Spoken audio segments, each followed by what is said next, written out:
ओम शांति। कई बच्चों ने कहा डर डर यानी भय। जीवन को डर मुक्त भय मुक्त कैसे किया जाए। तो जीवन में भय मुक्त होकर कैसे जीना चाहिए। सबसे पहले तो बीती का चिंतन ना करें। जो बीत चुका है, जो अच्छा नहीं था, उसे बार बार याद करके उसे अपना आज भी ख़राब कर लेते हैं। जो चीज़ हो चुकी है, जिसका कोई फ़ायदा नहीं दोबारा, तो उसे क्यों याद किया जाए। हाँ, अगर कोई लेसन लेना है उसे बीती बातों से, तो उसे एक एग्ज़ाम्पल की तरह ले सकते हैं और उससे कुछ जो सीखी हुई शिक्षाएं हैं उनको अपने आने वाली लाइफ में इम्प्लीमेंट कर सकते हैं। लेकिन बीती को जितना चिंतन ना किया जाए उतना ही ठीक है।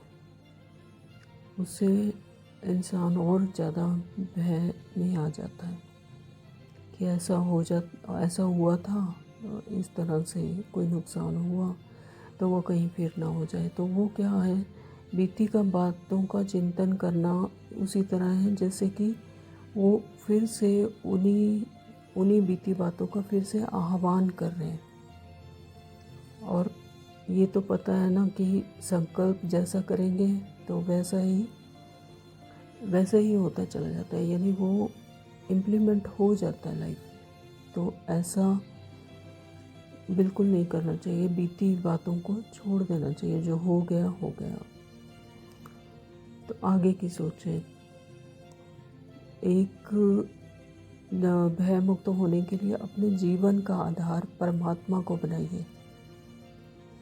हमें जो रिलेशन मिले हैं उन्हें बहुत प्यार से निभाइए। जो भी हर एक रिश्ता परमात्मा ने परमात्मा से बांध लिया, तो हर एक रिश्ते में भी वही दिखाई देने लगता है, तो हर रिश्ता मधुर हो जाता है। परमात्मा को मानने से ज़्यादा जानने में इंटरेस्ट होना चाहिए। परमात्मा कौन है, हमारा मुझ आत्मा का परमात्मा से क्या रिश्ता है। तो मानना नहीं, जानना। जानेंगे, जितना जानेंगे तो उतना परमात्मा से उतना प्यार बढ़ता जाता है।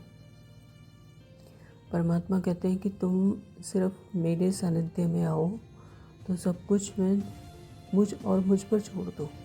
तो वो मन बुद्धि संस्कार सब कुछ मुझे दे दो, तो डिसीज़न भी परमात्मा ही लेंगे, तो फिर उसकी जिम्मेवारी। तो हर परिस्थिति में परमात्मा साथ खड़ा ही है।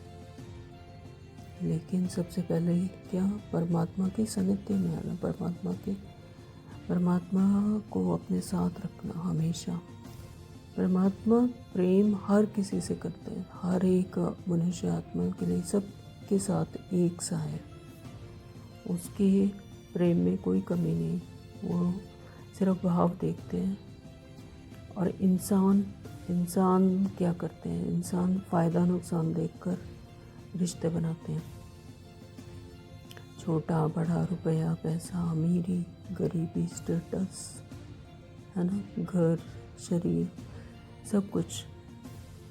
जैसे कि एग्जाम्पल के तौर पर ले सकते हैं कि जैसे किसी ने कहा कि अगर चाय में मक्खी गिरती है तो चाय को फेंक देते हैं, लेकिन अगर वही मक्खी किसी तेल के बड़े पीपे में या ड्रम में गिर जाए तो मक्खी को बाहर निकालते हैं। तो ये है इंसान फ़ायदा देखकर रिश्ते बनाते हैं। लेकिन परमात्मा ऐसे नहीं करते, वो सिर्फ भाव देखते हैं। और एक बात है कि हम सिर्फ निमित्त हैं, करण करावनहार परमात्मा है। जब यह बात समझ आ जाती है कि मैं सिर्फ निमित्त हूँ, तो फिर मैं मेरा को छोड़ देना चाहिए। जब मैं और मेरा आ जाते हैं तभी डर का आह्वान होता है।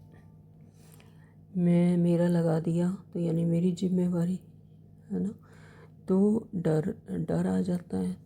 तो डर तब तक है जब तक मैं और मेरा में फंसे रहते हैं।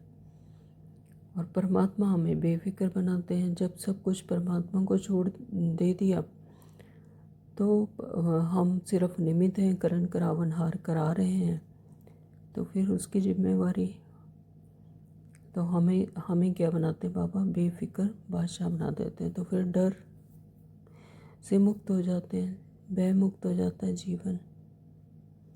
किसी ने बहुत अच्छा कहा कि ज़िंदगी तूने दी है, परमात्मा के लिए कह रहे हैं, ज़िंदगी तूने दी है तो जीने का हुनर भी देना, पाँव बख्शे हैं तो सुनहरे सफ़र भी देना। गुफ्तगू तूने सिखाई है, मैं तो गूंगा था, अब जब बोलूं तो बातों में असर देना। ओम शांति। Thank you.